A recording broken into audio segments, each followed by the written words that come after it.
Itu juga dengan orang murtad, teman-teman sekalian. Orang yang murtad juga sama. Kalau tadinya Islam, lalu dia keluar dari agama, itu pernah terjadi di zaman Nabi SAW. Diriwayatkan oleh Anas bin Malik radhiyallahu anhu, beliau berkata, "Kana rajulun nasraniyan fa aslam." Dulu pernah ada seorang laki-laki Nasrani, lalu dia masuk Islam di zaman Nabi SAW. Wa qara al-Baqarah wa al-Imran. Lalu dia membaca surah Al-Baqarah dan Al-Imran di hadapan Nabi SAW. Fa kana yaktubu lin Nabi SAW, dan dia menjadi penulis wahyu orang ini. Fa'ada nasraniyan. Setelah itu dia murtad dari agama Islam. Fakana yakul, dan dia menyebarkan isu, ma yadri Muhammadun illa ma katabtu lahu.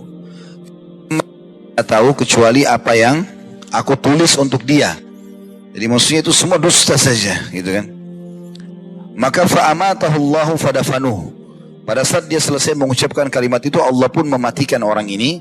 Kemudian teman-temannya orang-orang Nasrani menguburkannya. Fa'asbaha waqad lafadhathul ard. Dan pada saat besok paginya, bumi mengeluarkannya, tidak diterima oleh bumi. Faqalu hadza fi'lu Muhammadin wa ashabihi lamma haraba minhum. Maka orang-orang Nasrani di situ mengatakan, ini adalah perbuatannya Muhammad dan teman-temannya karena merasa marah kenapa orang ini meninggalkan agamanya. Maka kemudian dikatakan nabashu an sahibina fa'alquh. Maka dia pun atau mereka pun menggali kembali kuburan teman kami ini lalu membuangnya. Fahafaru lahu fa'amaku. Maka mereka pun akhirnya menggali kuburan dan mereka sengaja mendalamkannya supaya sulit untuk dijangkau. Fa'asbaha waqad lafadhathul ard. Besok paginya jasadnya orang itu keluar lagi dari kuburan. Faqalu, maka berkata lagi mereka, hadza fi'lu Muhammadin wa ashabih. Inilah yang Muhammad buat dan teman-temannya. Nabashu an sahibina lamma haraba minhum fa'alqaw. Mereka berusaha untuk menggali dan mengeluarkan jasad teman kami ini pada saat lari dari mereka, maka mereka pun membuangnya. Fahafaru lahu wa a'maku lahu fil ard mastata'u. Kemudian mereka pun akhirnya menggali lebih dalam lagi kuburan tersebut semampu mereka, sangat dalam. Kemudian mereka menguburnya. Fa asbaha wa qad lafadhathul ard.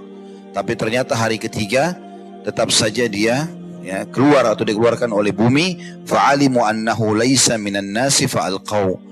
Maka akhirnya mereka sadar ternyata itu bukan perlakuan manusia tapi dari Allah Subhanahu wa taala. Maka akhirnya mereka membiarkan jenazah orang yang murtad tadi ini tergeletak di situ.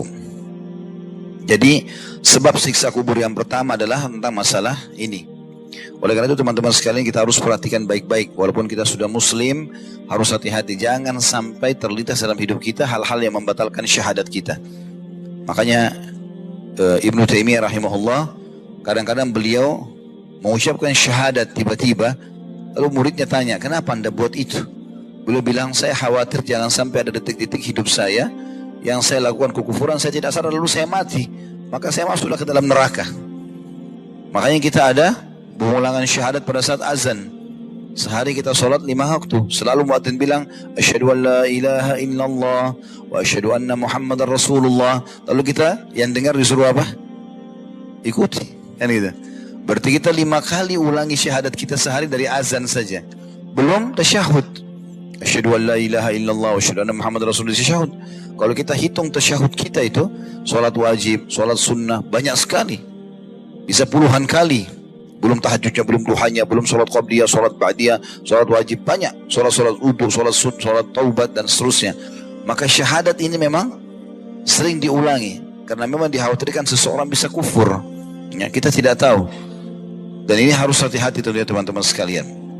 Khusus masalah orang yang murtad, tidak usah dipedulikan. Kalau orang murtad, justru dia harus diberikan peringatan tegas. Kalau dia tidak mau, kalau ada pemerintah Islam, hukumnya dipenggal sebenarnya. Tapi kalau tidak menerima hukum Islam, kita serahkan kepada pemerintah kita, gitu kan? Mau dipenjara atau mau dibebaskan, itu urusan mereka, nanti tanggung jawab hari kiamat. Tapi dalam Islam tidak bisa main-main karena menolak kebenaran, gitu.